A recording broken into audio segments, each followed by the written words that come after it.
This guy is another MC who's in his final moments and is about to get struck down. And yes, he does go back to the past. The name of the series is called The Reborn Young Lord is an Assassin. It starts off with our MC, who we learn is an assassin, part of a group called the Mist, being chased down by these guys from the Order of Light. And he's trying to get out of this situation so he could go meet with his brother to figure out who's behind all of this. And right before he was gonna go for another attack, someone says our MC's name. And it turns out it was his brother who was behind everything that just happened. And this whole thing was just a ploy to get rid of our MC, and his brother over here is quote unquote going to lift some weight off of Cyan, our MC's shoulders. But the thing is, this is such a large spit in the face to our MC because he's the reason why his brother succeeded in the first place. Because in the shadows, he was behind all of this, the feud over the Imperial Crown, fighting against the Demon King's army, and fighting for the war that unified the continent. And so in a fit of rage, our MC powers up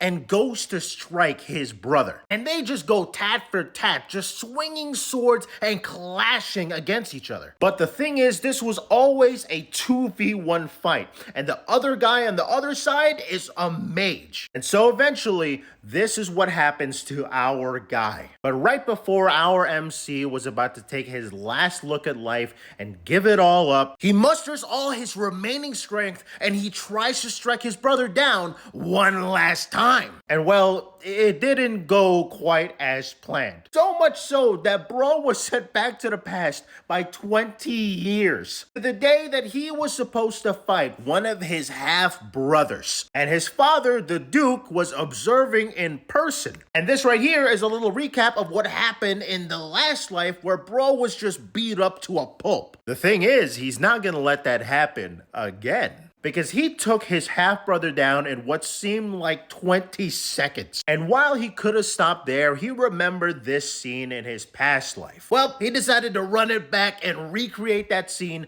for himself. And one of the outcomes of this match is that the Duchess got really mad because his half-brother is her son. And she just proceeds to talk some smack. Start quote, "He comes from a vulgar womb," end quote. And if he did all that to his half-brother, let's just say he has a few things to say about this situation.